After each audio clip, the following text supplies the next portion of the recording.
And just based on this, I think, like that would fit on there. I think this is probably around 1 to 8 or 1 to 9. Like I got time for this. Setting this down, I knocked it off. I knocked one of these off, and now, of course, I can't find it. God darn it.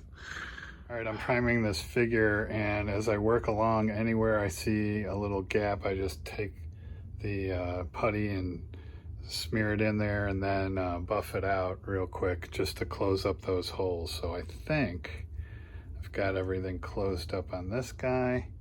Yeah, this arm actually came out better than the other one. And the other one you can still kind of tell at a glance where that seam used to be, but overall I'm pretty happy with how these seams came out, getting rid of them. So it's about 2:30 and I'm starting to build out this body. Crap, it's not one of these that's missing, it's one of these, and that is not easy to recreate. So I'm gonna be on my hands and knees for however long it takes. Damn it. Okay, that didn't take long. It was actually over on this side. I must have hit it like this and it went down. All right, it's about 6 o'clock. And I'm working my way through this. I've got the bottom done. So these are just sticky tacked on there because I had to kind of figure out which way they went. Now that I know that, I can put those back together. Hopefully that'll stay while I turn this over. But I weathered down underneath there a little bit and still letting things dry. So I've got a couple more pieces to put on here. And then that is ready to paint. I should probably get the white on that right away. I'm in the final hours here. Okay, here's the white. I'll go dehydrate that, finish up the bike, and then get the black on here. Okay, it's almost 7 o'clock. I got those handlebars on, and I'm waiting for that to dry. I played around and played around. They're still not perfectly straight, but it is what it is. Okay, it is 7:33, and technically I'm done with this. I did not build this base yet. I'm not sure where it goes. I think you're supposed to drill a hole in the bottom somewhere. I think right there. And oops, I didn't glue that seat down. But I wanted to do some wash in there and stuff, but I don't have time to put a clear coat down. So technically that's done. I'm gonna go, it's like I said, it's 7:32.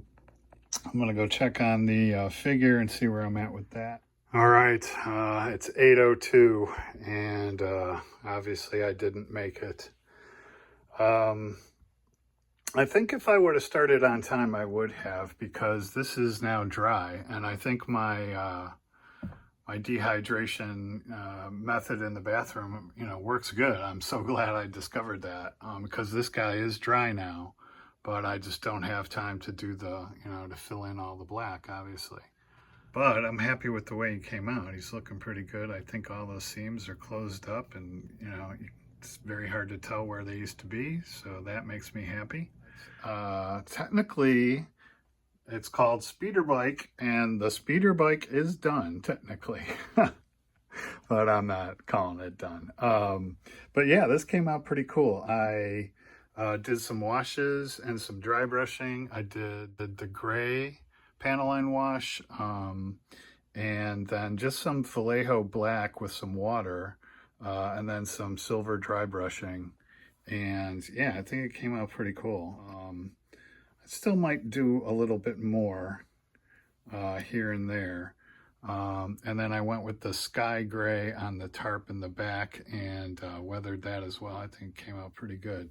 So yeah, this thing's pretty cool. Dry brushed these hoses, and this front part, it's still not straight. It's kind of fiddly.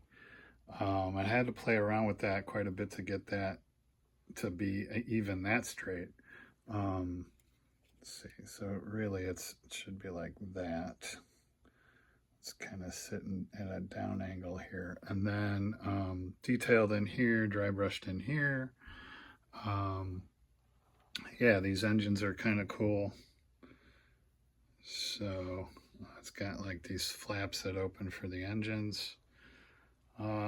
So that's the speeder bike. And like I said, I might want to do a few more things in here, a little bit more shading or what have you.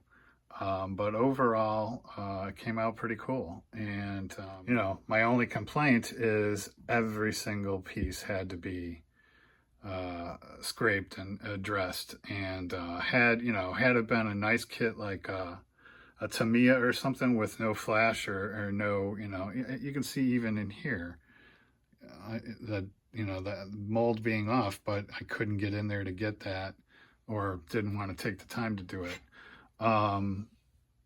But after all of that work, it makes a pretty nice kit. It makes a pretty cool model, I think.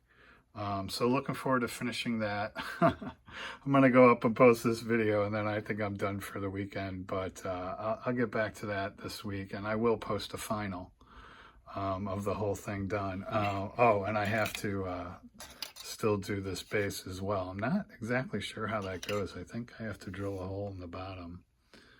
I think right there, and then somehow that fits in there. But yeah.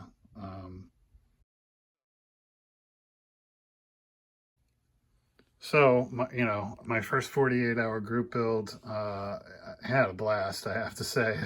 A couple of fits and starts and stuff here and there, but overall it was fun. So I want to thank Craig over at Mutt Modeler. Thanks so much for hosting my first one, but definitely not my last.